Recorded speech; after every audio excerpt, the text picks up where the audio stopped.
from Los Angeles, California, where the Mad Scientist Party Hour.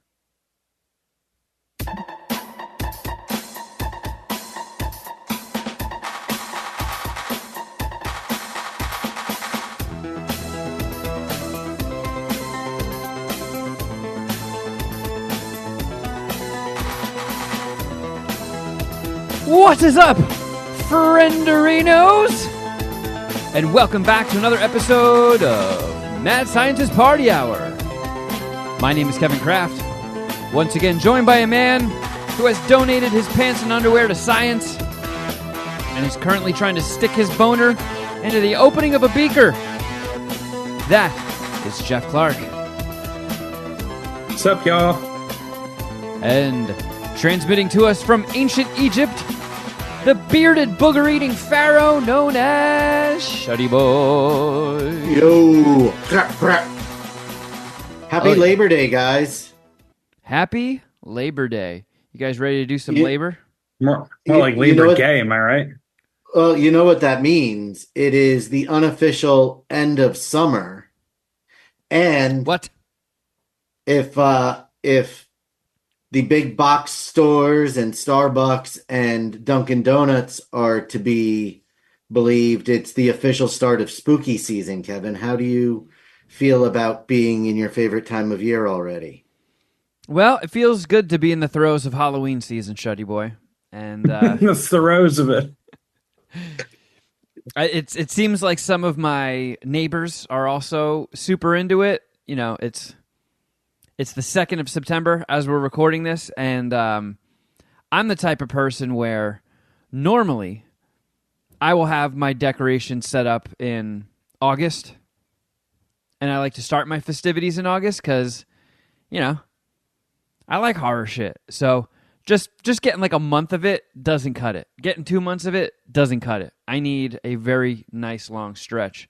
You need like 10 weeks at least. Yeah.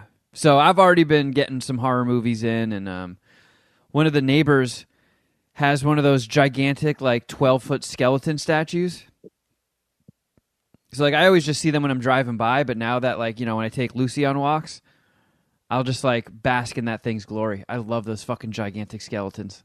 There is a house here in Quakertown that keeps theirs up year round and decorates them for whatever's the season is.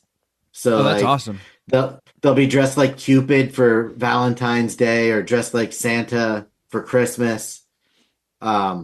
This year they took them down though, and now they have this. It's fucking massive. It's like it's this giant skeleton coming out of the ground, waving at a school bus cutout filled with little skeletons for the start of school. Ah, man. Shout out to those people putting in the effort. Yeah, they really do. And every now and then on one of the, I'll be scrolling through Facebook, and on one of the Quakertown community pages, there's somebody bitching about them and just getting fucking attacked by the rest of the community. Good. About how to stop being a Karen, and if she doesn't like it, don't look. Yeah, take that, Karen. I don't know. We were thinking about that because when we were taking Lucy out, we saw that thing, and then Carl was just like, where do they even put that when it's not Halloween? And I was like, oh yeah, where the hell do you stuff? Like, how tall are those things? Like 15 feet, 12 feet? They're 12 feet. Those, like, that would take up like an entire closet. So I mean, even in pieces, it's not very small. If I ever win like a $400 million Powerball jackpot and then can afford a 1-bedroom house, I think I would have one of those 12-foot skeletons. And I probably would be the person that leaves it up year-round. I've flirted with the idea of getting one, but have not. Well, I'm here to be Go ahead, John. A bunch of my neighbors in the next block over have just sick Halloween decorations, and it gets pretty gnarly out there for them during like trick-or-treating time, Halloween. Like there's so many fucking trick-or-treaters. I hypothesized or guessed that you'd have to probably spend like $500 in candy to like feed all the trick-or-treaters coming by. Do you not get trick-or-treaters at your apartment, Jeff? No, it's gated off too. We get literally three trick-or-treaters. It is such a fucking bummer. Every year I get let down. Like I need to mentally prepare myself. Like I can't stand to be the house that doesn't give candy, but sitting around for 2 hours and only seeing three kids is a bummer. I Yeah, mean, you live I in a sat straight outside up. my apartment. Go ahead. But Shuddy, you live in a straight up neighborhood. I'm surprised you don't get any stragglers. Like, I mean, Jeff and I So have lived in apartments this whole time. I've never gotten a single trick or treater the whole time I've been in LA. so the problem is I live on the end of my road and there's maybe six houses between me and the end of the block, and we're kind of away from the main downtown part of Quakertown. Is so the only kids we get are the ones that live between me and the end of the street. Like nobody from the other side wanders over here because there's not many houses, and we just get hit on the way to the better part of the neighborhood. So I'm guessing you always over prepare Oh, always. because you can I'm just like, get this like is one the of those. year. Like the supermarket always has like that one like kind of tiny variety pack, but you're always afraid that more than a variety pack of kids will show up, and they never do. So it's I believe it's a Murphy's Law situation where if I prepare for no trick-or-treaters, that's going to be the year that everybody shows up. And I'm going to have to like it's going to be like 6:45 and I'm going to have to turn the light off and go into hiding. Um but if That's I like a buy good can plan to have. Yeah, because then you have a bunch of leftover candy you get to eat. Yeah, or you could just have a sign at the ready, and if you do run out, put the sign up being like, "I'm a child molester. I'm legally not allowed to give candy out, so please just keep moving." No, that is not the reputation I want to have in the neighborhood. I mean, your hands will be clean, so to speak. Ugh. Sorry, everybody. It's we're doing another one of those morning shows, and my brain's not fully awake yet. Oh man. Well, A rare morning show, huh? yeah, I kind of like these. You know, setting an alarm, tiptoeing around, trying to not wake up Carl while I get this whole thing set up. Got myself a fucking Bloody Mary. Yeah, I was wondering, is there any booze in that? Mm-hmm. That is awesome. You should celebrate Labor Day the hardest. Look, I think this is bullshit. If I have to fucking work on Labor Day, god damn it, I'm drinking. Nice. Yeah, I accidentally overpoured, so this could get fun quick. I'm power smoking, so we're in for a treat this Labor Day. And Jeff is you doing guys cocaine. also there's some other big events this week. Oh yeah, there's a lot going on this week. It's the final day of Saratoga Summer Meet as well. That's what I was going to it's say. always Labor Day. The Saratoga meet. No, tomorrow is the 34th anniversary of the release of the first rap record I ever owned. TLC fan mail. How many years ago was it? 34. 34. Okay. LL Cool J's I'm Gonna Fuck Your Mama. Okay, well, I don't think he has anything named that. But no, it's Vanilla Ice to the extreme, which is why I'm wearing my Vanilla Ice t-shirt today. I honestly thought that was like an Andy Warhol-esque collage of angels with a fallopian tube on it. No, it's Vanilla Ice. It's an ice cream, vanilla soft serve ice cream cone, and then a cherub holding a Mac 10, I believe. Oh.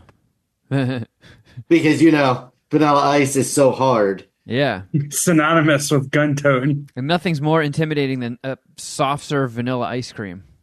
I got this at an I Love the 90s show that also featured Tag Team, Tone Loc, and Young MC.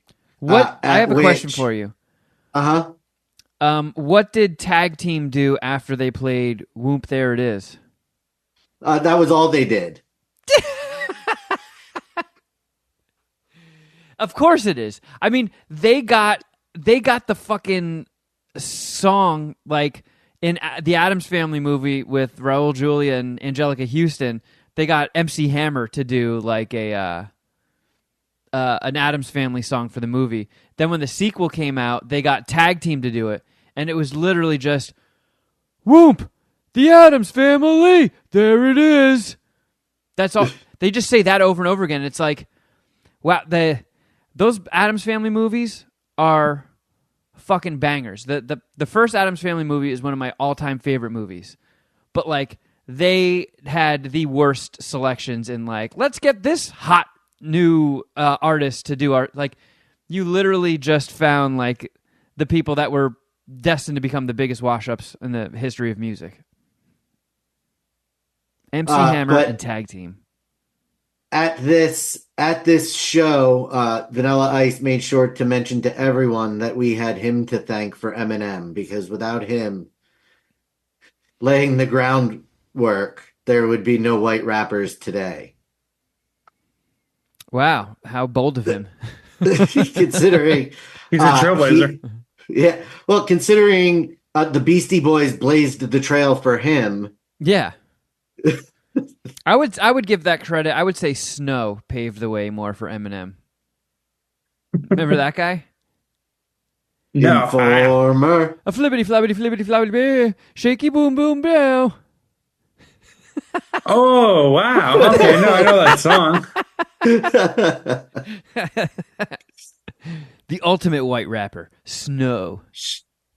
Shiggity boom boom blow. Oh yeah, I know exactly what you're talking about. But tomorrow is also Jeff's birthday. Yeah. That's right.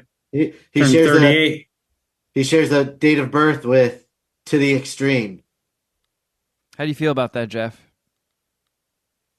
I'm gonna have to look up To the Extreme exactly to find out what I'm talking about. That's the Vanilla Ice album with Ice Ice Baby. Play That Gotcha. Funky Music. Wait, Vanilla Ice has a song 19. other than the Ninja Rap and Ice Ice Baby? Yeah, it's a whole album. And Wow.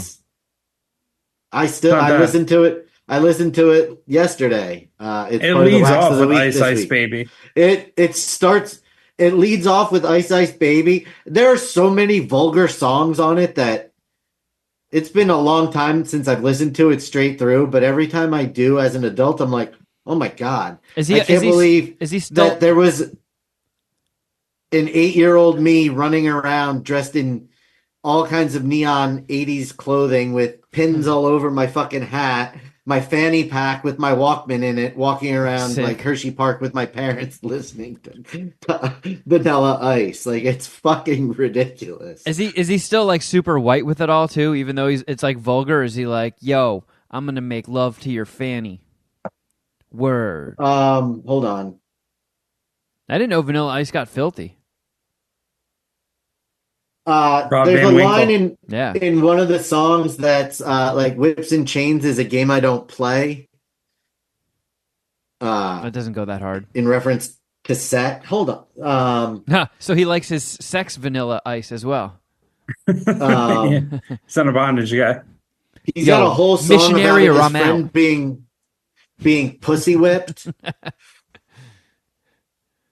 right. I mean, Can you do Ice Ice Baby as like a karaoke song, Shuddy? I he almost always does. exclusively do Ice Ice Baby as a karaoke song. Like, that is, as soon as I get to the point of drunkenness where I think karaoke is a good idea, Ice Ice Baby is the first song I do.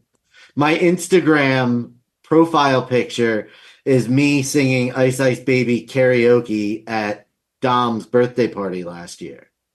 I Can think you do it Completely without hammered. I think I took without All that right, looking picture. at the stop. prompter? Collaborate and listen. Ice is back with a brand new invention. Something See, grabs a hold of me you tightly. pulled his Flows like fucking a string, harpoon Geoff. daily and nightly. Will it ever stop? Yo, I don't know. Turn off the lights and I glow. To the extreme, I rock a mic like a vandal. Lay up the stage and watch a trump like a candle. Dance. Watch a speaker that booms. I'm killing your brain like a poisonous mushroom. Deadly. Alfred, When I Nod, play a dope melody, Jerome. anything less than the best is a felony. Love it. Leave it. You better gain They weight. put You it better in hit my the bullseye. mouth. The kid don't play. If there was a problem, yo, I'll solve it. Check out the They hook put while it the in my DJ mouth. revolves it. There's They the put it in my Well whole mouth. done. first verse, Geoff. Thank you. They put it in my mouth. Way to ruin the moment, Kevin. All right. Well, what do you say What a we kickoff to the show. yeah, let's dive right in and warm things up with a little bit of a Ladies and gentlemen, it's now time for today's Random Brain Question. Your random brain questions seem to be coming much more frequently since the move. No, this is Jeff's random brain question. This is the one he hit us with in the Yeah, Easter I'm the egg. one. I'm the one coming. Okay, my mistake. All over the place. Oh yeah, we brought it up in the Easter egg, and then I guess this morning. I don't know how I missed that.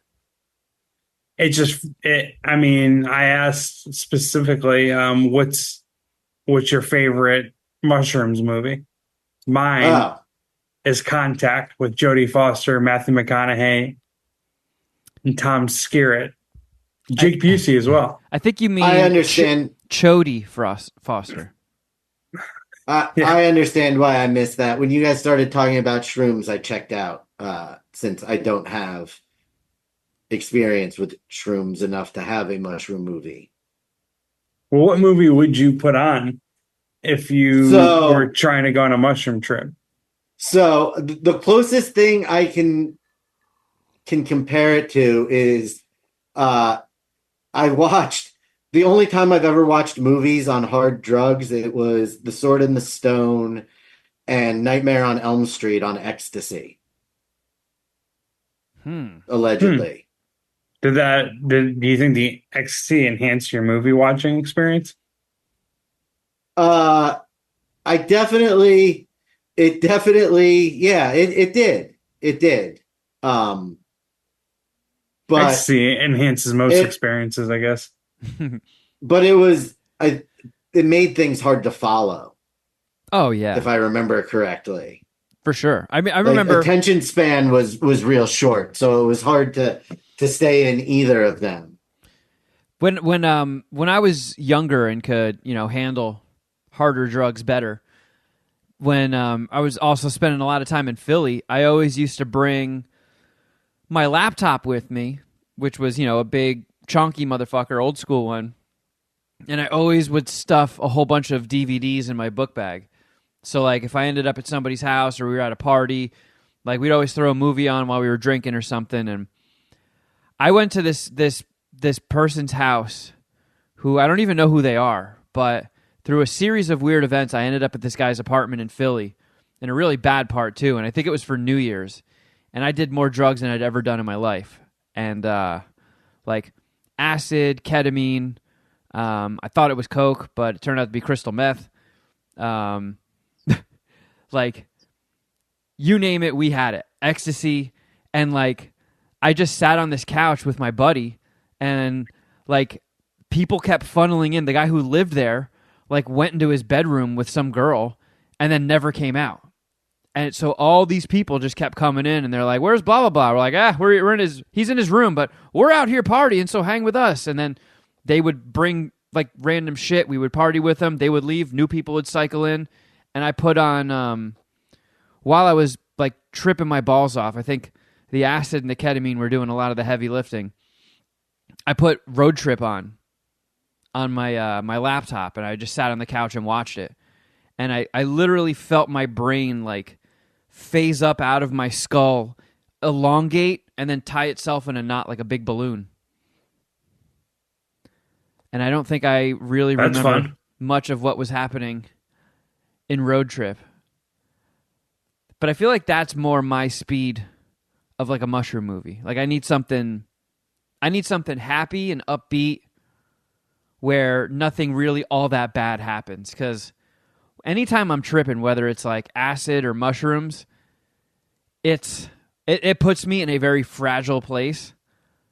And like, I don't know, like I've heard you say before you like to watch The Matrix on mushrooms. Yeah. Right? Like all the scary stuff in that movie would just fucking make me spiral. Like the part where Morpheus is explaining what the real world actually is and shows like babies getting liquefied and people in like the little cells being human batteries. I would be like, oh no, that's happening to me right That would send you into a spiral, huh? Yeah. And I feel like Contact has some like weird, heavy. I haven't seen Contact since the theaters, but like I feel like that had some heavy parts, which might freak me out.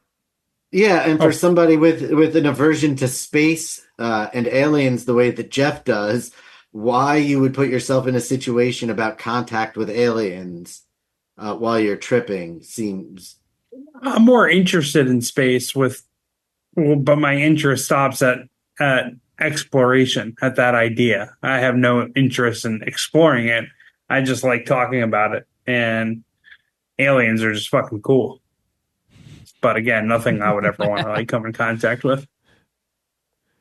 What about, could you handle watching Armageddon on mushrooms, or is your fear of an Earth-killing asteroid just too much to handle? No, because my love for Armageddon supersedes the fear of the asteroid. Oh, don't worry me. Ben Affleck is going to save the day. Yeah, I would talk myself out of that bad trip in an instant. Like, don't worry. Bruce Willis is still alive. Dementia hasn't taken him from us yet. See, I think if someone were to dose me and then we were putting on a movie, I would need something like bright and colorful and happy. So I would vote for either Scott Pilgrim or Speed Racer. I would take a different Wachowski movie. I think both of those. I mean, if somebody offered to put one of those on for my first trip, I feel like those would be real intense visually. Both of those. Yeah, I need something like because that. they're pretty fucking intense, just stoned. Like, that seems like a challenge. Or maybe something just like old school and familiar, like maybe Caddyshack, like a comfort blanket movie. That's what I would be thinking, is that it'd have to be something that you know very well. So if It's my Armageddon. if you do start tripping and going to a weird place, you have enough familiarity that you can hopefully pull yourself out of it. You know what I like to try? I like to try Judgment Night on mushrooms. It's still gonna suck. The comfort place movie, one of them that I would pick for that would be Major League. I think that's a hilarious mushroom movie. Oh, just hilarious, generally speaking. I haven't seen Major League in forever. Draven and I watched it not that long ago. It holds up. Yeah, it's iconic. You know, nothing like a guy stalking his ex, you know, to get back with him. Yeah, 80s movies were kind of creepy as fuck. I mean, that was before you could just like ping him messages on social or send him messages on social media. You had to put a little more effort into a little legwork into it. Yeah, you get borderline creepy to rekindle a relationship. So I miss those days. The whole random brain question kind of popped up from us talking about Big Trouble in Little China, and that being a great mushroom movie. Yeah, those are I think my brother's favorite mushroom movies. Or, excuse me, my brother's favorite mushroom movie. I feel like that weird, like, Wookiee-like monster would freak me out if I was on mushrooms. I mean, there's a lot of, like, weird freak-out things. Yeah, I mean, I always wondered... Lopan is not exactly a chill character, the way he transforms and the things he does. That's true. And those three guys that are like Raiden from Mortal Kombat, like when the first one dies, The second one gets all pissed off and just turns into like a giant airbag and then explodes. Out of all the times I've seen Big Trouble in Little China, I've never been able to explain what just happened. Like that guy gets so mad he just kills himself? Or was he trying to explode and take them with him? Why does that happen, Shuddy Boy? Because like you're watching it and like the guy gets killed and like the other guy gets pissed off and it's like, ooh, they're in for it now. But then he just pops like a fucking balloon. And it's like, oh, all right. They didn't even have to fight that guy. It's like Raiders of the Lost Ark. Same outcome if Indiana Jones had just stayed home and jacked off. Yeah. Oh, go ahead, Shuddy. My bad. It just seemed, even the internet just seems to think that Thunder is just so upset at Lopan being dead that he can't control himself and he explodes. He dies of heartbreak. Yep. What a touching moment. Yeah.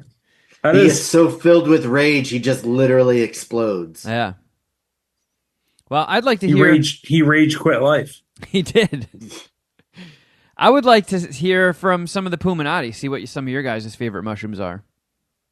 Mushroom movies. Yeah, that one. You can also tell us what type of mushrooms you like too, if you want. I like Sin City as well. That's another good mushroom movie. That is. It's very visually unique and striking. Yeah. What else do I like? If I could handle creepy shit, I feel like Dark City would be a good one to watch. You ever see that I'm one? gonna go to Tom Skerritt's IMDb. He has some good ones. He's got this. He's got Alien. He's got Top Gun. Actually, Poltergeist. any Tom Skerritt movie. He's Tom Skerritt. Tom Skerritt. He makes a cameo in Ted. I mean, that's a good mushroom movie. And this guy, maybe Tom Skerritt's our mushroom king. Maybe. We should name a strain of mushrooms after him. Skerritt OG. Yeah. What can we Oh, he was in Up in Smoke. Whoa. Yeah, I mean this guy's a goddamn mushroom legend. Yeah. Look at that. Terminator 2 is another good one, obviously. Anything with some sci-fi, I think, and action. I understand like that perhaps opens the door to some bad vibes, but I just want to see some cool shit and then talk about it with whoever I'm watching it with. Like Inception, that's a cool one. Yeah, that could break your brain. Inception and also Interstellar. I felt like I watched Inception in the theater on mushrooms. Like I saw it like 3 or 4 times in the theater, and one of them was on mushrooms. And I felt like I understood it more as I was on mushrooms. Like I didn't feel like anything was slipping through. But then again, I already watched it sober, so maybe I don't know, maybe I'm skewed. Yeah, I don't know if I would be able to follow all the threads, but you handle mushrooms a trillion times better than I do. I still can't eat mushrooms. Yeah. For some reason, hallucinogens, that boat sailed. I can't handle tripping anymore. My brain is too dark. I'm too neurotic. Which is a bummer, because the good times that I've had on mushrooms were like up here. Man, were they fucking good times. First time I ever did mushrooms, I just laughed the entire time. Like deep guttural laughs, tears streaming down my face, sore for a day or two afterwards. I was like, this is the fucking greatest thing in the world. Why don't they force people to do mushrooms like once a month? Just lighten everybody up. And then I had a bad trip and I was like, ooh, that's why. It is a natural antidepressant. Yeah, they keep trying to... Isn't it decriminalized? I don't know. In some places. It is in Pennsylvania. That's pretty dope. What a time to be alive. What a time indeed. But yeah, Puminati, hit us up with what your favorite mushroom movies are. I'm sure they've got a killer list. Yeah, give us some ideas. It's probably just going to be like Dom's Mount Rushmore. Yeah, Ricky O, the story of Ricky. Watch Airborne. Oh, Sophie's Choice. Love Schindler's List when I'm on mushrooms. Man. We also have some sports ball stuff to get to, don't we? We do. Oh, yeah. And I Shuddy, love that Kevin the brings game it up maker. so excitedly. Football, pick them. Oh no, wait! It's what is it? Ploppity plops. We can go with that name. You said you really liked that name, so we can keep it that instead of the Super Bowel Shuffle. No, Super Bowel Shuffle is too good. As much as I love football, pick them. I don't understand why you love that so much. Like, I don't know. Draven and I watched an episode of Modern Family last night where Ed O'Neill's character really liked a slogan for his company that he picked in the 80s that was "Closet, you'll love them," instead of "like it, question mark, you'll love them, you'll love it, it's closet, you'll love it," and he thinks it's so clever. And that's what I think of when you're like, you say football, pick them, and you just start laughing. Like, it's just like Kevin is the only one that finds this hysterical. Well, Shuddy pitched this before we started recording, so you won't hear this in the Easter egg, but Shuddy did mention it by going like, we'll do a football pick them, pick them. No, I said, oh, okay. That's what I misspoke, and I didn't. Okay, now I understand where it came from. I thought now I feel like a schmuck. No, don't feel like a schmuck, Shuddy. Football pick for busting them your balls instead of pick them. Pick them, ha ha ha, pick them. Yeah, I mean, football pick them is whatever you want to call it. This is you're allowing us to bring this into the main episode. No, Shuddy, this is your baby. We're keeping it the super bowel shuffle. We're gonna pick the winners of 6 games a week. This week there will only be 5 because the Monday night game for week 1 happens after we record next week. So we'll pick that game on next week's episode. Does that make sense? No, but yes.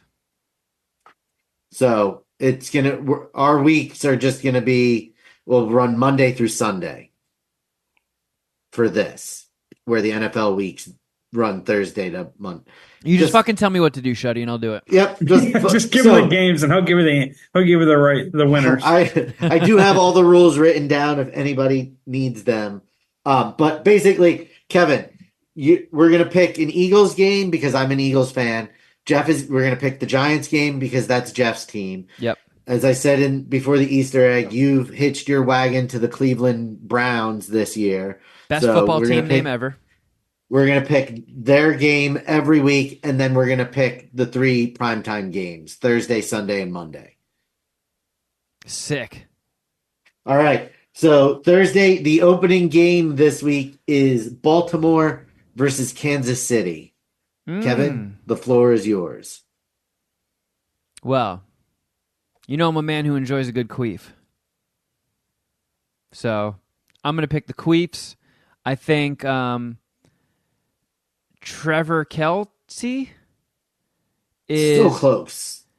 I think he knows that he needs to overperform if he's going to keep Taylor Swift. So I think he wants to start strong and not get dumped on the first game, and he's going to play like a maniac with a boner, and he's going to win. I take that guy. Okay. Geoff. Well, I agree with Kevin, and his analysis was pretty solid. I'm going to go with the Kansas City Chiefs. I hope Travis Kelce has a big game because I have him on one of my fantasy teams. But I think the Ravens are going to get worse year over year. They lost three starting offensive linemen and a few defensive coaches. Yeah, And I knew that I too. think the Chiefs. I think the Chiefs got better year over year. So I'm gonna go. I'm gonna go with the Chiefs. As much as I would love to pick the Ravens here because of my hate for the Chiefs, Andy Reid is almost automatic on opening days and coming back from the bye. So Wow. I'm also picking the Chiefs. Another thing Kevin knew. Yeah, I knew all of that. I just wanted to let you guys say it. All right, Kevin. Yeah. Friday night's game coming from Those are my favorite. beautiful Sao Paulo, Brazil, where the teams and the people traveling have been told to limit the amount of green they wear because the stadium they are using's biggest rival is a green team and things get violent. And there's also wildfires all around the area causing harmful air. And fire goes to green things first, so you don't want to be wearing that. But yet the NFL has done nothing to change the venue of the game between the Green Bay Packers and the Philadelphia Eagles. Is this the first time that teams are playing in Brazil, NFL teams? A regular season game, yes. I can't speak for any of thing in the past. The NFL in the 80s did do international preseason games, but the international games have always been in London in recent years. This is the first one in Brazil. That's so weird and dumb. Like, it is the NFL, right? That stands for National Football League? Uh-oh, what just happened? Stupid speaker switched around. All right, I think it's back to normal. Sound good. It's not, INFL. There's no international part of that. Why are they getting out of their lane? They're veering out of their lane. Why, if you had to guess? Oh, well, money. Why? Yeah, that's why. That is strictly why. They're trying to convince owners to put a team in London. Welcome back to the opening day of the NFL season. This is the first game to ever be played on the moon. Which would be a terrible idea. An absolutely god-awful idea. They can't put a team in London. That would be... I mean, they could, I thought you were going to say the moon. No, that wouldn't be ideal either. But definitely not London. I'd prefer go on the moon. Welcome back to the Giants versus the Eagles here on the planet Uranus. How long does it take to get to the moon? 25 minutes. Come on. Google it. There's no traffic. How long does it take? There is no traffic to the moon. I will say it's probably quicker to get to the moon than it is from Culver City to Long Beach. 3 days. Yeah, maybe. Took 3 days. That was in what, 67? Isn't that when we landed on the moon? Or yeah, I mean 69. It's roughly 240,000 miles to the moon. Okay. All right, that's pretty far. Yeah. Yeah, I guess London would be preferable. Then you got gravity in London too, so it's pretty rad. Yeah, it's pretty essential. Yeah. So wait, what the hell are we talking about? How did we get here? What's going on? Where am I? Putting the team in London, in Brazil. Oh yeah, it's Green Bay Packers versus who? Philadelphia Eagles. Oh shit! And Philadelphia Eagles, they wear green shit, and Green Bay has green right in the title. And they also wear green. So everybody wants to murder them. So I think the best part about this whole being told not to wear green is that the Eagles are the home team and got to choose the uniforms that they were going to wear. And they chose their black helmet and black pants. So they're wearing the uniform that has the least amount of green possible and forcing Green Bay to wear as much green as they possibly can because they have to now wear their home colors, which are green jersey, yellow pants. Well, everybody that plays for the Green Bay Packers is going to get murdered. So the Eagles are going to win by default. They were telling players that things are so bad in Sao Paulo that they should not walk around by themselves or with their phone in their hand outside of the hotel. But yeah, that's kind of a known thing. There's a lot of pickpocketing in Brazil. They have like videos of like street kids in Brazil during the Rio Summer Olympics, like when a bus was like parked or stopped at a light and someone was on their phone in the bus, like they would fucking like reach into the bus window and grab the phone and run away with it. Like steal the phone from outside the bus. Jesus. Yeah. Which is kind of talented. But yeah, AJ Brown, one of the Eagles' best players, said he's not even going to leave the hotel for the game or for the week. Playing it safe. He's just going to go stay in the hotel, which like is very smart. And I'm sure the football coach loves to hear that. They don't want these guys going anywhere, especially not one of those brothels. They would hate that. But I'm going with the Packers. Kevin, I already picked who did you say? the Eagles Okay. because the Packers are going to get murdered. They'll have to forfeit. Eagles are facing that same fucking gang color issue. Yeah, but they have but green they're in wearing- the title. The Green Bay Packers, they're going to get murdered just for that.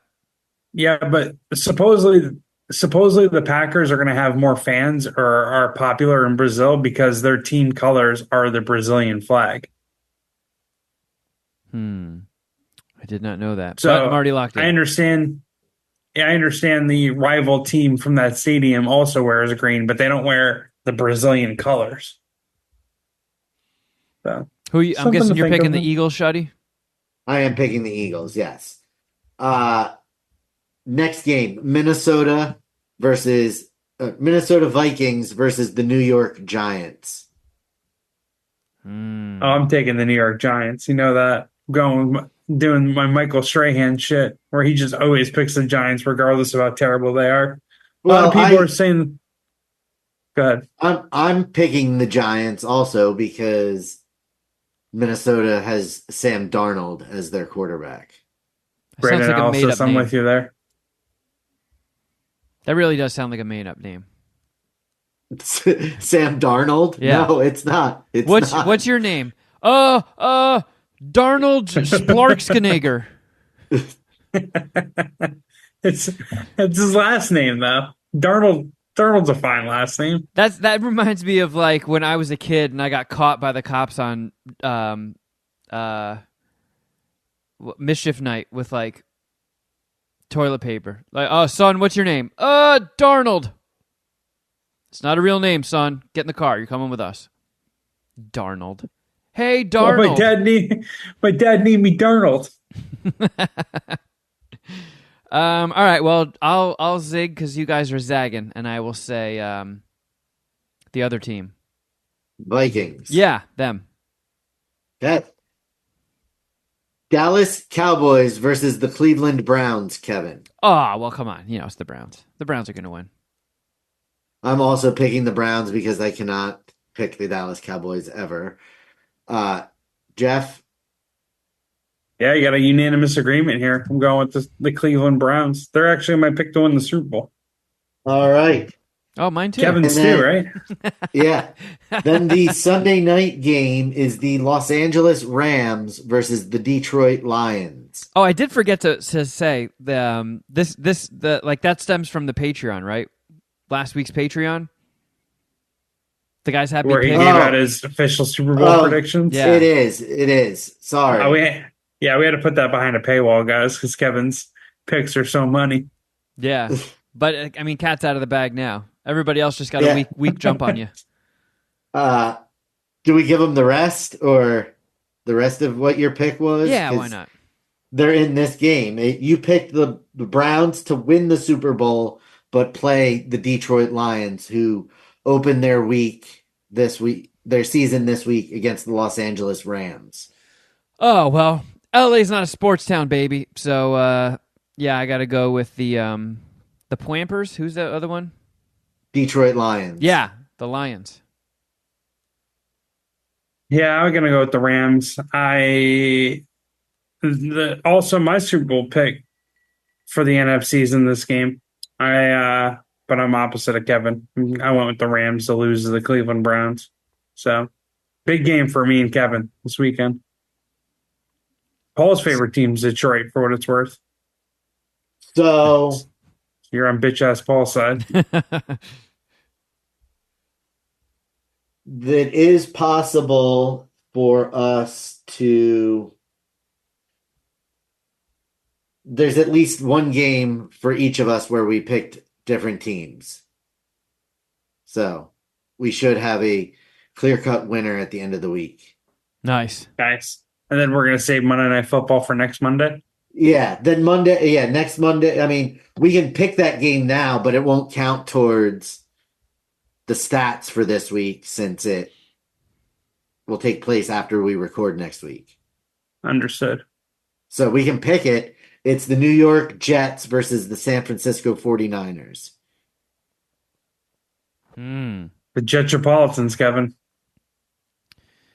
I mean, my family has always been a Jets family, and all I've heard from them is a lot of frustration. So I'm going to bet against the Jets. They always seem pissed off at the Jets. And I'm guessing that's because they don't win a lot. Does Aaron Rodgers make it more than 4 minutes into the season this year? Who's that? The quarterback for the Jets that got hurt. Joe Rogan's a good friend. Oh, okay. Yeah. Is that guy that thinks like medicine is scary? Yeah. Which team is he on? The Jets. Oh. It's medicine scary. Yeah, that guy's going to lose.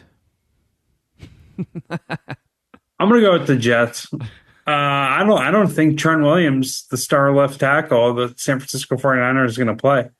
He's holding out for a new contract, and he's usually a man of his word. He said he'd never play for Washington again and never played for those fools. Straight quit. So man, it seems like a real bitch. He wants to get paid. And he's a bit of a dirty player too, but he doesn't shower a lot. Yeah.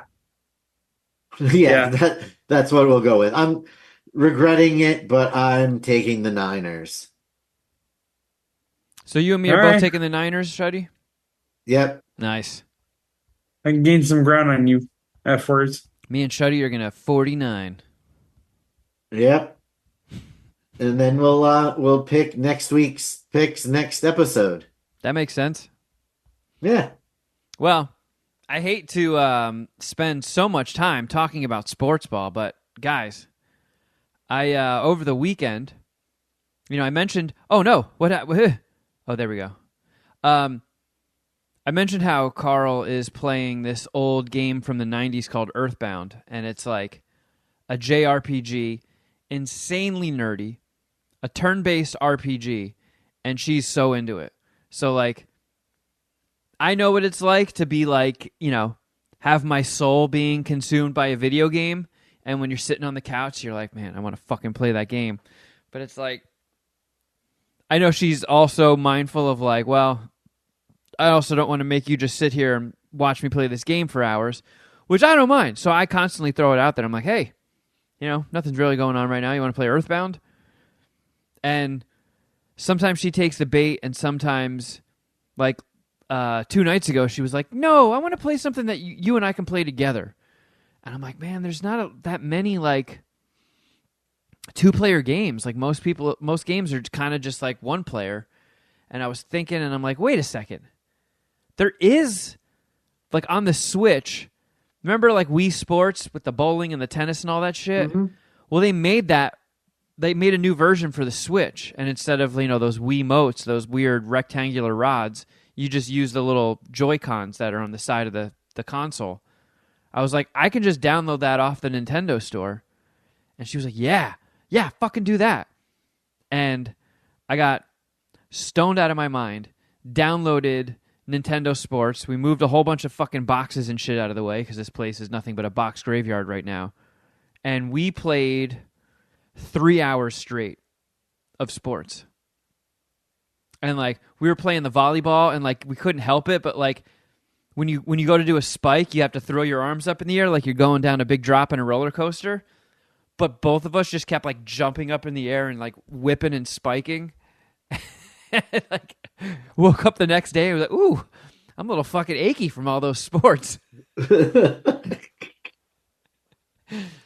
was like, this is actually kind of funny. This is like it, if when I was young and they're like, hey, peek forward into your 40s. You're living you're now for the first time living with a girlfriend. How do you see this going? And I'm like, well, I would say smoking a lot of weed and playing a lot of video games. Did I get it right? And then it's like, it kind of came true. This is kind of fucking sick. And I'm bummed that I didn't think to download that game until Saturday night, because Friday night we probably jumped the gun and did it a little earlier than we should have, but we had a handful of people over, one of which being Geoff Clark. Right, I was there, baby, celebrating Carl's born day. Yeah. Finally, after all these years, Geoff got to try the Peking duck in the San Gabriel Valley. And I mean, I obviously did a very good job of talking it up the first time I went. Well, the only other time I went, because it had been on our radar and comes up from time to time. And I definitely got you interested with the pitch. And then all these years of build-up, did it live up to the hype? Oh, yeah. It was fucking phenomenal. What's up, Shuddy? I have a question first.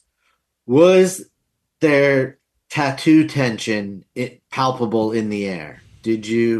Was any Zero. of that? Did it seem like Carl's mom was holding any ill will towards Kevin because of his lifestyle choices? Absolutely not. Carl's mom was smiley and bubbly and happy the whole time. She seemed like just a great, joyful woman. I was hoping that there would be some shade thrown Kevin's way or towards one of Carl's friends who was just disrespectfully showing off her tats. I couldn't believe it. But no, it seemed like Steph's mom dealt with it fine. I mean, I was like, has it been brought up at all? And she was like, nope, not a peep. She's like, she just silently wrote me out of her will. Yeah. Apparently, she thinks that it's just going to be like a silent stewing until one day when there's a big fight, and then she's going to like pull that card out. But yeah, sure. We both went back to like, this never happened. Like I wore a long sleeve shirt. She wore like a longer sleeve shirt. So none of our ink was on display. Maybe she just doesn't like going public with the tattoos. She'll understand if you do it behind, or if she sees them behind closed doors. But if you're out and about, cover your tattoos up. Maybe that's what it was. Could have been, yeah. But man, that duck was so fucking good. Yeah. So there was 7 of us. Kevin had to get 2 ducks. It was like a family style Chinese meal, Shuddy. So we ordered 2 ducks. A succulent Chinese meal. A big fish, some spare ribs, rice. What else? Chinese broccoli, which I always thought was bok choy, but no, I guess Chinese broccoli is a different green. Yep. And what else did we order? That might have been it. I feel like that is it. But it was a good meal. The duck was certainly the star of the star course of the meal. Made little duck tacos, and they had like TVs in the restaurant that showed you how to make the duck tacos. So it comes with like a rice paper tortilla. Yeah, a rice raper, huh? Sorry, rice paper tortilla. This place went hard.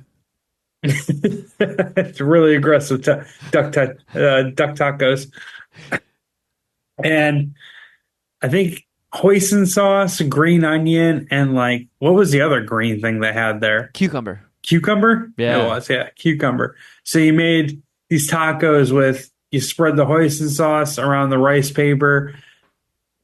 I would put green onion, obviously Kevin wouldn't, some cucumber, duck meat, which is already like chopped off the duck bones, and then they deep fried the duck skin. So there was duck skin surrounding the duck carcass or body or whatever. And so you put the fried duck skin in the taco, and that's the taco innards, and it was bomb. It almost tasted like duck bacon because it was just like crispy and crunchy. It was fucking. Yeah. It's so fucking bomb. Yeah, and we all know how much I love duck meat, so it was about time I got to try this fucking Peking duck, and it was good. It lived up to the expectation. What would you food chub it if we can go Crafter Geoff Shuddy edition style?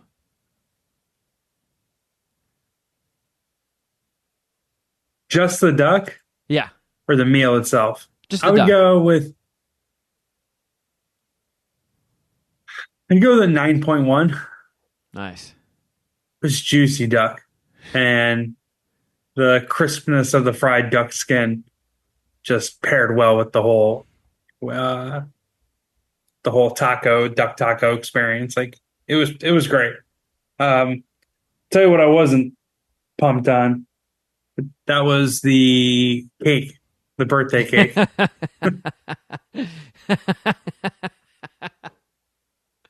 Yeah, we had a backup cake here. Yeah, in the house, waiting at Carl and Kevin's place, but Shuddy, Carl's mom went a little rogue and got the cake, a traditional Chinese cake from, I don't know, a bakery around their place. And I guess Carl and her friend grew up eating this cake, and it was the blandest, lamest fucking cake ever. Ever. Like, what would you food chub the cake? Oh my god.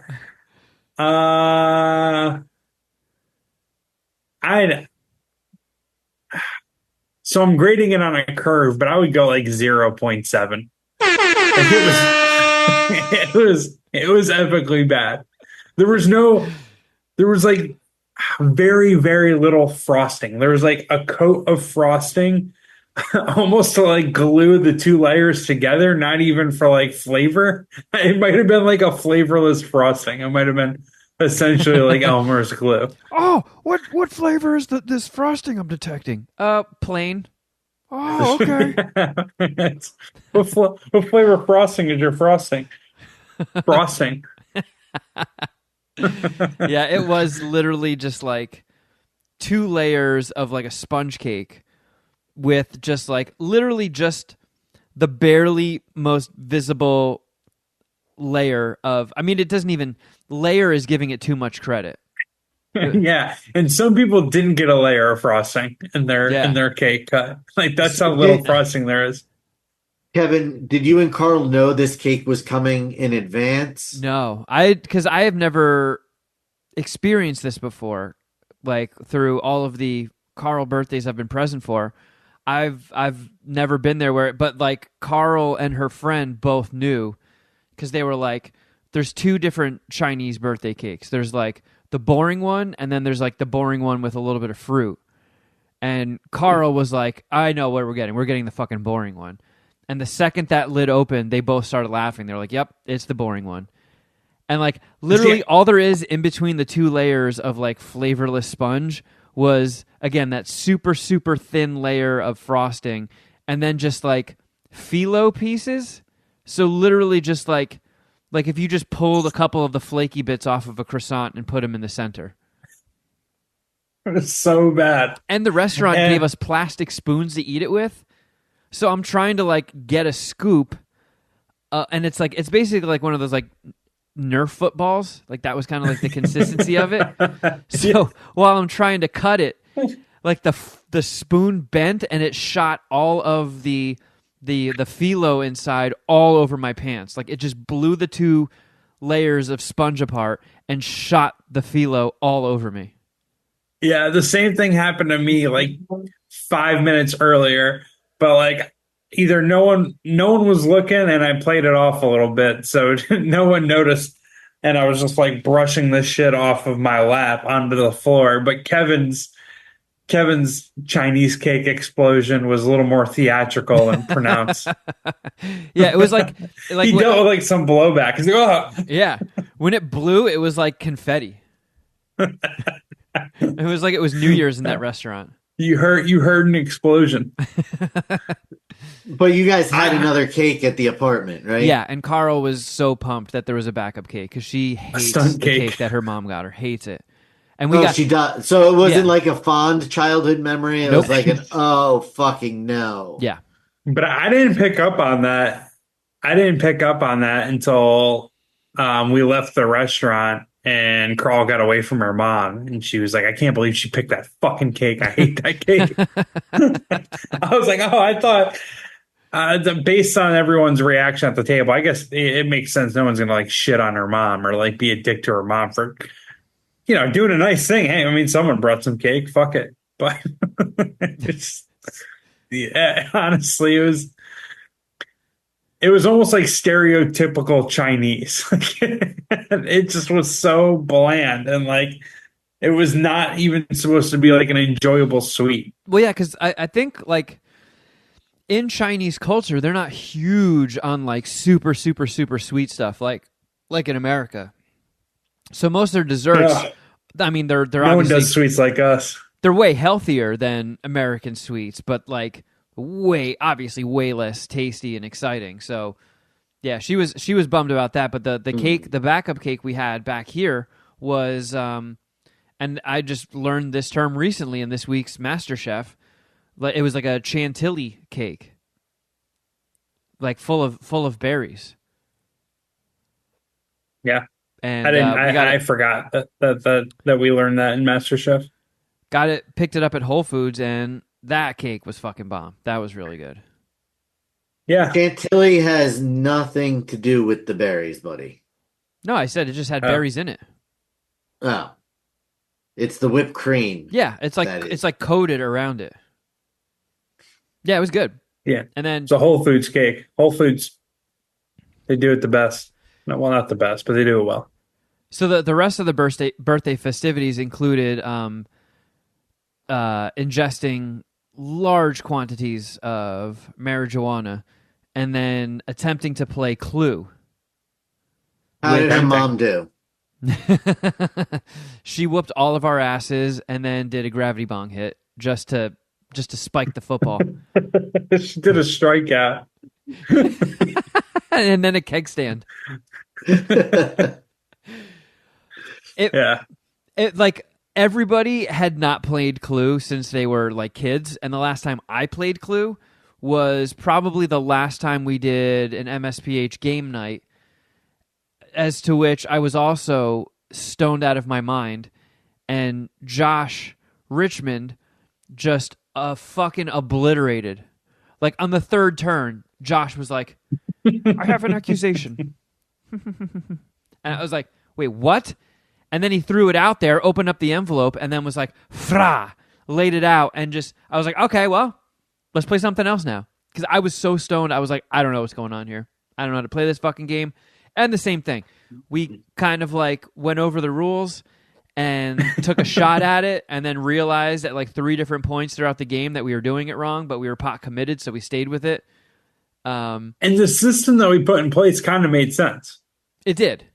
And I was trying to visualize once we realized the actual way you're supposed to play it, where like you can only ask the person to your left your suggestions, and then if they have one of those 3 things, they show it to you. But then it's like, okay, so you spend all this time, you narrow it down, and you see all 3 of the cards that the person to your left has. Now what? There's so many other cards. How do you fucking... So... Yeah, it feels like if you were to do Clue the right way, it could take like 4 to 5 days. Unless you're playing with Josh, in which case he will spank you in 2 turns somehow. But we probably did it wrong then too, but Josh still took advantage of that. He's like, "All right, quick, cool, I'm going to beat you guys quicker this way." Yeah. But like, Josh is like the LeBron James of game night. We talked a little bit about that while we were playing Clue. That shit was hilarious, dude. I don't even know how many years ago it was at this point, but he just dominated us oh in, yeah, game night. see, that was kind of like the cool thing at game night was we had so many people that you had to have multiple different games going at any given time. So some people would be playing Clue, and then there'd be another faction of people playing like Mario Kart, Monopoly. Then there'd be another group of people playing Yahtzee or something. Like there were all these different things happening. Josh like, is the only one who played all games simultaneously. Yeah, it was like Bobby Fischer. Like he would like whoop your ass in Clue, then he would go over and lay down like the winning word in Scrabble, and then he'd come back and be like, "Oh, everybody landed on my boardwalk with 12 hotels on it." He literally just pulled every single person in there's pants down and spanked their fucking ass on whatever game was happening. But after the whole Clue debacle, The Clue massacre. the numbers thinned a little bit, and it was just me, Geoff, Carl, and her friend, and we were like, well, let's fire up some video games. And we were trying to think of some fun 4-player stuff. So, Shuddy, I don't know if you're familiar with this game, but we fired up Overcooked. I am familiar with it, yes, but I've not really played it. So it's a But very I do- simple game, and for people that have never played before or don't know what Overcooked is, it's essentially a cooking game where you have a time limit and you're these cute little characters, and you basically have to like prep food, assemble orders, and send them out. But it when you're playing it and you get like really into it, it almost functions kind of like a real kitchen where people are shouting orders like, "I need fries cut! I need fries cut and dropped in the fryer now! Who's got burger Yes, patties?" chef. I need hands in the kitchen. Yeah. "Oh, we got dirty dishes piled. We have no clean dishes. Someone get on dishes." Like it literally gets really fucking intense. And again, we had ingested I don't know, like 3 or 4 joints that like I was stoned off my balls. And I know how to play Overcooked, but Geoff has never played it. So Geoff was the only person out of the 4 that had never played Overcooked. And every time I look over, Geoff just had like the biggest, grinniest, squintiest smile on his face. And then I look at his character, and he's literally just like pacing, and then he would like pick up a fish, and then he would put it on the counter, and then he would like wander again, and then he would like pick up another fish and move it to a different section of the counter. And I look over, and he's just got like this big smile on his face. I'm like, "Geoff, you have no fucking clue what you're doing right now, do you?" He's like, "Oh, no idea. And Yeah, I was laughing hysterical. I was like crying while they're all like serious, trying to like complete the mission. And Kevin just looks at me. He's like, "What the hell are you laughing about?" I was like, I've just been running back and forth in this kitchen for like 10 minutes. I have no idea what I'm doing. I've done nothing for the team." Every now and then when one of them would fucking yell at an instruction, I would pretend like I knew what was going on. I'd be like, "Yeah, get the dishes. Get the dishes, Steph. "Somebody cut more sushi. God damn it, Kevin. We need more rice. We're falling behind. Come on, guys." Hands in the kitchen. Hands in the kitchen." It was I couldn't stop laughing either. And then Carl just kept being like, "Why are you laughing so hard?" I'm like, "Fucking Geoff. Just fucking look at him." Dude, some for whatever reason they have like a truck stick button in the game, so you could just like randomly like knock people off their spot. And I would just like, once I learned that, I would just run around and hit our own team. Like I would just like shove people against the wall. "Oh, I found out what a button does." Yeah, I knew how to pick things up and put them down, but like making stuff, like doing the dishes, I had no idea. I was like, what button is that? I'm hitting right and left trigger and nothing's happening. We tried, but then I was just like, all right, well, this is clearly a team Useless. of 3. And I was also so high that I could not play with any sort of strategy whatsoever. So I was mostly just playing out of the enjoyment I got from Geoff just pacing and picking up fish and moving it 2 feet. Moving it from counter to counter. But it was good times. How long did it take you to get home? Because you left at what, like 2 or 3 in the morning? Yeah, I had some IPAs.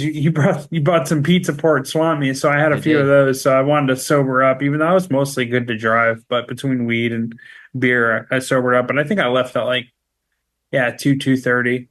I mean, I drove pretty fast home, so it only took me like half an hour, maybe Oh, 35 that's not minutes. bad. Half hour, Culver City to Long Beach, because I'm guessing there's not too much traffic at like 3 in the morning. Yeah, no, there was no traffic, Yeah, so you got really gunning on the 405. nice. Yeah, but it was fun, dude. Your place is sick. Yeah, Are we you got lucky. you gonna have a little like housewarming party, or was that pretty much that? No, no, there's going to be like a real housewarming party because, like, the people that were at dinner were, VIPs, and they're, the type of people where we're not worried about them being too judgy for how little progress we've made with unpacking here. Because Yeah, even though we got everybody primed and we're like, look, there are boxes everywhere. This place is a fucking mess. It's a war zone right now. So please don't judge us too harshly. I could tell we didn't talk it up enough. And people walked in, they were like, whoa, whoa. yeah, dude. When did It you guys looked get all like this stuff they dropped have off? unpacked Yesterday? anything. Yeah. Yeah, it looks like the movers just dumped all their shit into their apartment like yesterday or 2 days ago. Yeah, because I But mean, yeah, you guys need to make an IKEA trip, right? Build yeah. some storage units. Yeah, because I mean, this room is still wall to wall boxes, but it's pretty much it's like 90% books and Blu-rays. So once I get shelving for that, that's easy. That gets a lot of this stuff put away, and then there's also a lot of my framed shit. So once I see what this place looks like with the shelving where everything is, and I see where the wall space is that I have to fuck with, because I would like to get a TV in here too. We do have a bonus TV that I keep fucking. Oh my god! I mean, I'll tell that in a second, but this place, all it's going to take is a couple bookshelves and like a little storage rack thing for me to put Blu-rays on, and that's a huge piece of the puzzle. Also, still haven't gotten rid of that giant dining room table, which that and all of its chairs is just dominating the fucking kitchen. I thought somebody wanted that. Well, I tried, but the night before, they were told that their girlfriend wouldn't let them. So that is still here, but I did try to bribe the maintenance guy who's been coming up and helping us with the cockroach problem. He wants it. And he took my phone number and he's like, I don't have my truck with me today, but when I'm here with my truck, I'll pick it up. And that was Wednesday, and I haven't heard peep from him since. So I might just have to throw this thing off the balcony and just let nature do its thing. But it's so fucking Light it on fire. it's so overly packed in here, and all my clothes and stuff are in the closet. So like when I come in here to get clothes to put on, I'm also not used to bed frames. So when I was navigating around my bed at my old place, my whole spatial I didn't think enough. Apartment geometry. I didn't think enough words ahead. Yeah, my spatial apartment geometry. Walking around a bed, I was so trained walking around a bed with no frame. So now this thing has a frame, and the legs are right at the pokey out thing. So I have stubbed my toe webbing on this thing, I would say 6 times a day. And I was getting something out of the closet, and as you can see right here, look at all those boxes. So like I have to open up the closet door, lean over the boxes, get something out, and then I always lose my balance. So I lost my balance. I hit my heel on the bed frame. My shin hit a box. I lost my balance. I fell on the bed, but with like half my ass cheek off. And then this TV, see that flat screen that's on the ground there? I fell on that, and the flat screen went up my ass crack. So it was like... But didn't break. Well, I haven't turned it on yet, but I'm pretty sure it didn't break. But it was like a 90-second, 15-part fall that the flat screen going up my ass crack was like step 7. So after You that had you hit a couple different things on your way down. yeah. Like I You know that section on cute gals, you know the hot chick dimples above the waistline? Yeah.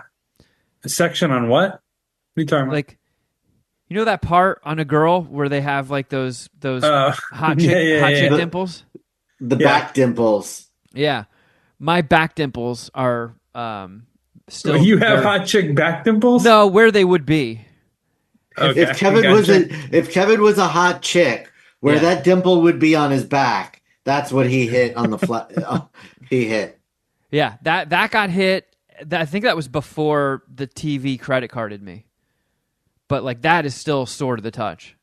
So it's got. I mean, this is fucking chaos. I can't live like this too much longer. But once it gets settled in, then 100% having a little bit more of a structured gathering here with more people and more space, and I mean, I would not hate a game night that also included some Nintendo Switch sports. I'll fucking show you how much of a sports ball master I am, Geoff, and whip your fucking ass in volleyball or something, or bowling. Yeah, the biggest sports right there, volleyball and bowling. Actually, I fuck with volleyball. I suck at it though. Yeah, dude, I'll definitely be there for a housewarming party. Your place was nice. Parking was pretty chill, at least that night. Nice building and shit. So I was impressed.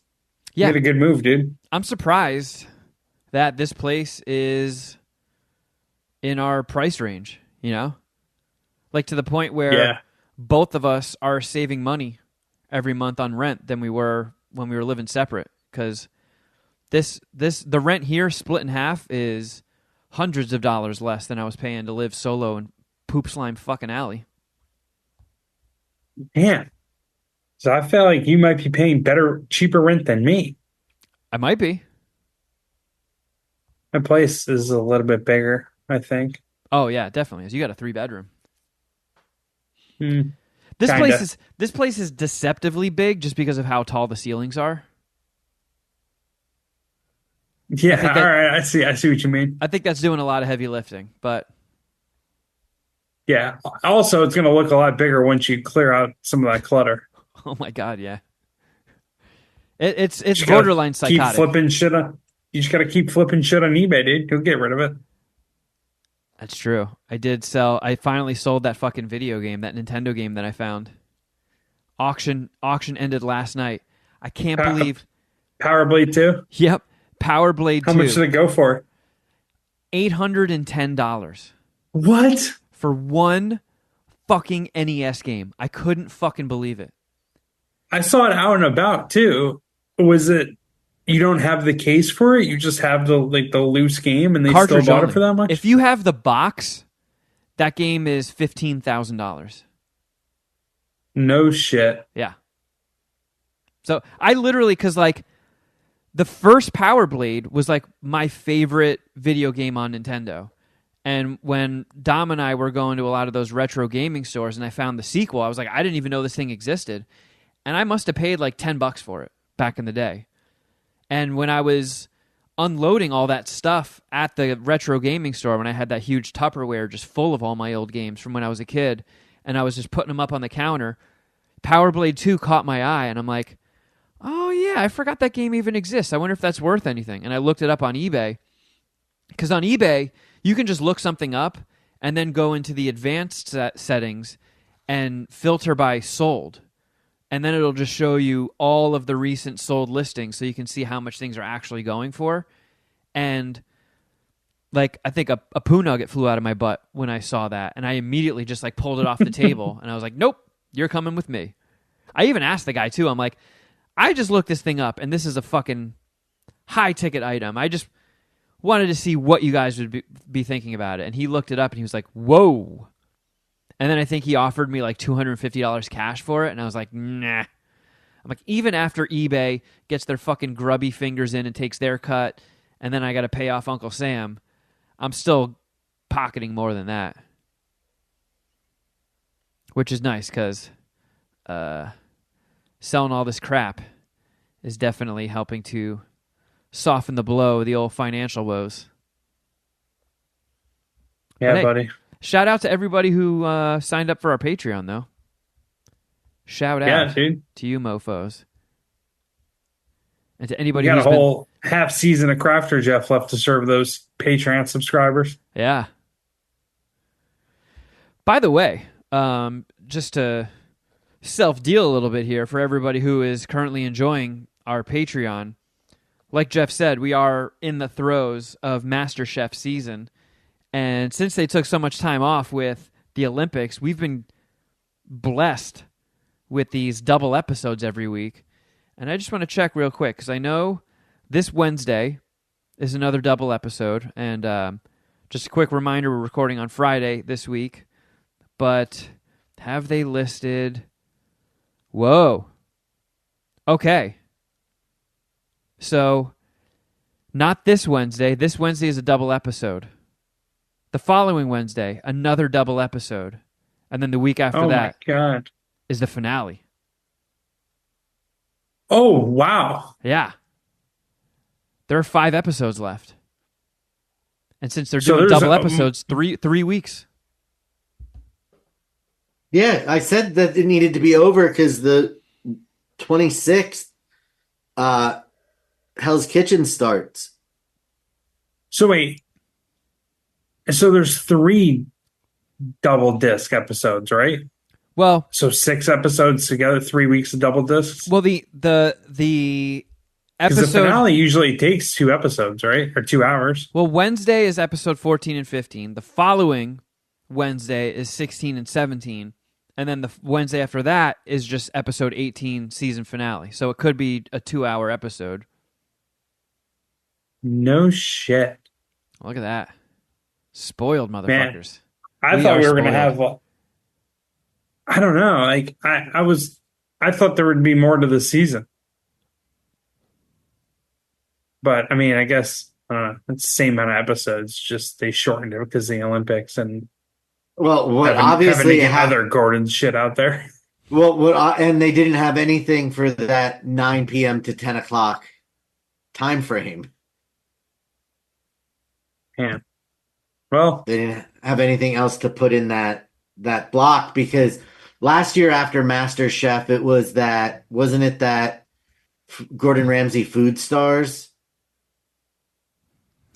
that sounds right. Yeah. And that's not on this year after this. No. Man. They are going to do Hell's Kitchen, right? That's the one that's coming up next. That's the one that's coming up. And Well, I'm looking good, though, in Crafter Geoff Season 4. Hopefully I can maintain my lead and even possibly ice this by the time we get to the finale. yeah. There's going to be, because I think there's 9 or 10 people left. So the finale usually has 3, I believe. So there's going to be a couple Usually. double elimination episodes here, I think, right? Or is my math wrong? I don't know. I think we're about to enter Red Wedding territory because between the 3 of us, our picks are a large percentage of the remaining chefs. So there's got to be a bloodbath coming soon. Yeah, we have 6 of 10 remaining, right? I have 3, so. or no, we have 5 of 10. But you have 2, I have 3, and Shuddy has 1. So Yeah. I think there's 10 remaining, and 6 of which are our picks. So Yeah, we did pretty good this year. yeah. So check it out. Patreon.com/Mad Scientist Party Hour. Geoff, you have it's your birthday tomorrow. That's And right. then your yearly Vegas trip. Yep. The Vegas trip is usually for you to place that big NFL bet, right? Yep. But we're doing 2 days this year because my buddy Jeff Lee, who will be at my birthday dinner if you can make it, Kevin, as well. Yeah, I'll be there. Doing Korean fried chicken tomorrow for my birthday. But it's his birthday this week too. I believe it's his birthday Thursday or Friday. So he's going out there with his lady for the weekend, and we're going to meet up with them Friday night, go to a steakhouse, and then going to go play miniature golf at Ooh. Tiger Woods' Pop Stroke, which Nice. is like, yeah, it's like Top Golf, but for mini golf. So they got like a sports bar there, a bunch of like a lot of different food you can eat. I mean, we're going to dinner beforehand, so we're not going to be eating much food. But you booze, you have crazy milkshakes, and you have like I think 3 miniature golf courses to play on. So Man, and he really chose the horniest name possible for his golf business. Pop Stroke. Pop Stroke. Yeah, it's an inside joke. Man, He speaking knows of his milkshakes, reputation precedes him. they opened a Fat Sal's in Culver City. I forgot those even existed. I know. Remember, like we used to get that a lot on MSPH recording days. I know. We would get, like, it was a little underwhelming. Like it was better on paper than an execution, but it was still good. Yeah. Like Fat Sal's, they have like subs that will have chicken fingers, French fries, mozzarella sticks, and like 3 different kinds of dressings on it. Like that's the type of shit they roll with. And they have crazy shakes as well. One of them being a New York cheesecake shake that, amongst the other ingredients, contains an entire slice of cheesecake thrown into the blender whilst preparing this milkshake. And I looked online, and they have a fucking limited edition cannoli shake, which Whoa. I have been eating nothing but like deep fried poison since the move. Like, my diet is at what it was when I was probably at my chubbiest. So I have to pull the nose up, but before then, I do have to get one of those shakes in. Because if that thing disappears and I never get to try it, you know MSPH is a very pro cannoli podcast. And Or as pro cannoli as it gets. I mean, I might want to just wait until it's a time when Carl is teaching yoga, and I'm just going to sit on the couch naked like a fucking fat, sweaty slob and just guzzle that goddamn cannoli milkshake. Yeah, dude. Shuddy, you've had Fat Sal's with us before, right? Nope. Ah, wow. So here's one of the sandwiches they got. It's called a Fat Anthony. Ham, salami, pepperoni, provolone, chicken fingers, mozzarella sticks, shredded lettuce, tomato, fries, vinaigrette, marinara, on a hero. I'm into it. I'm already fucking starving. They have So. they have a food challenge that I think LA Beast tried to do once. It is the most absurd sub you've ever heard in your life. Like, you can go on YouTube and watch it. It takes up an entire table. It has like 2 pounds of French fries. There's something fucking absurd. It's called like the Big Fat Fatty.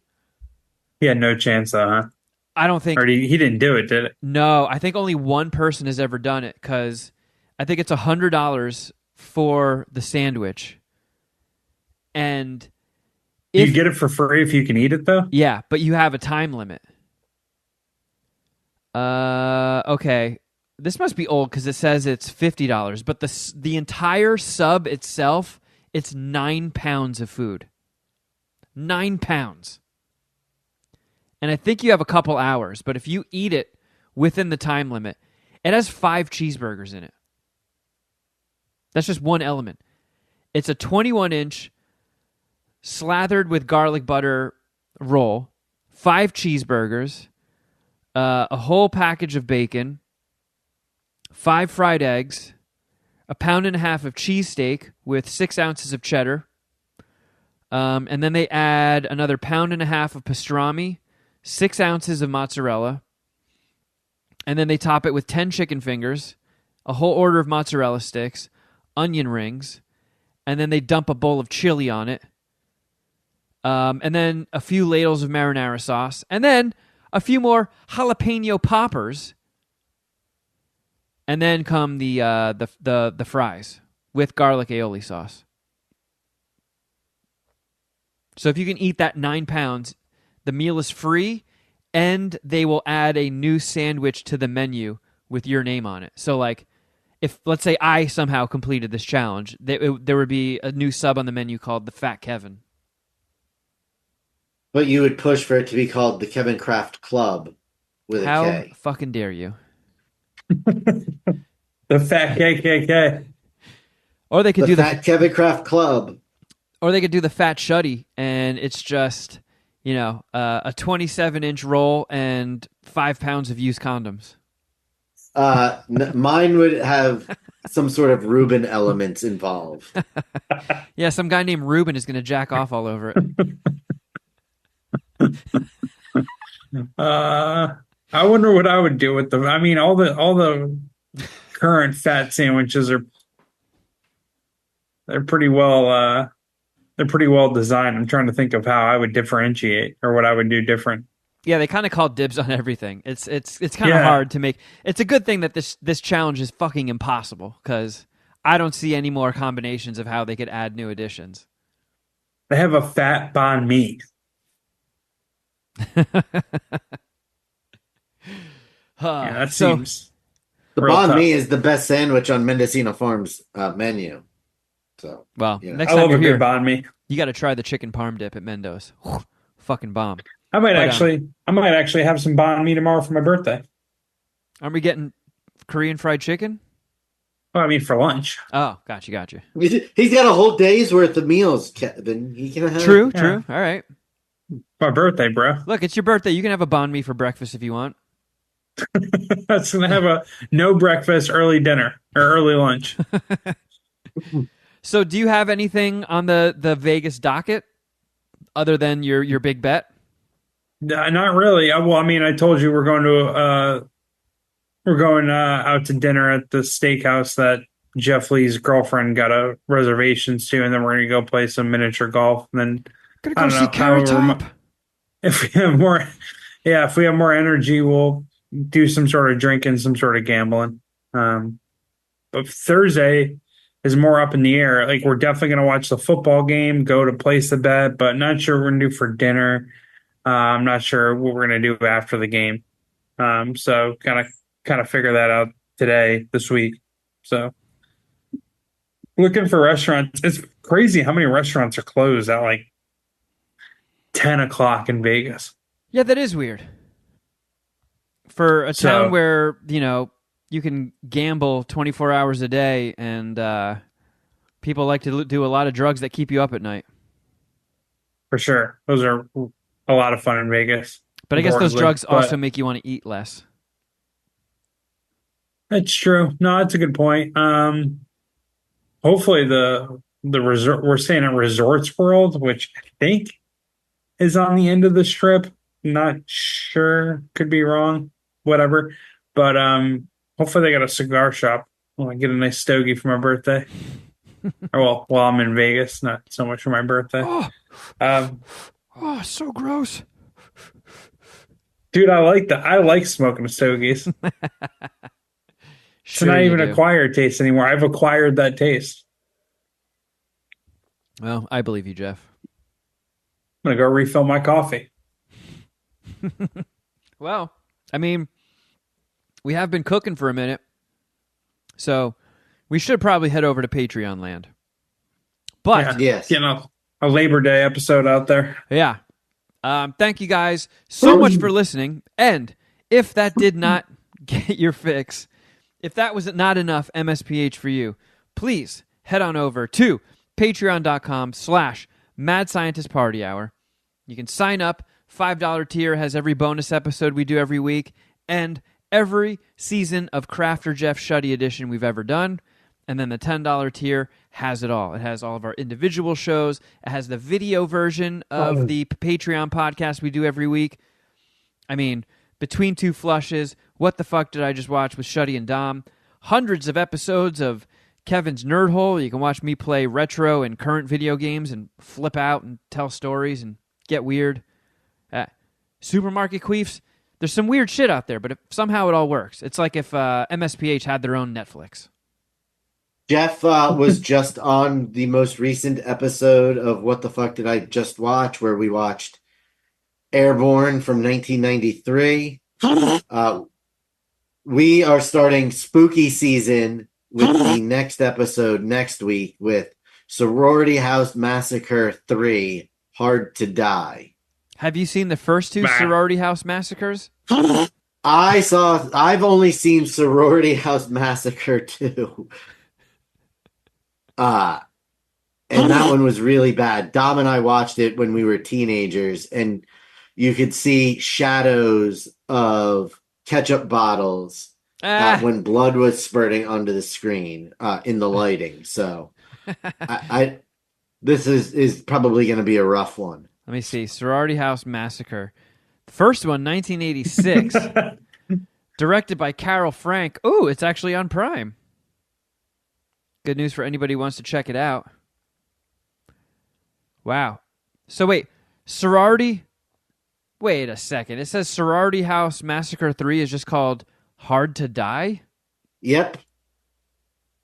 Oh my god, that's so fucking weird. Sounds like a Steven Seagal movie. Oh, and guess how many dicks Dom gave it?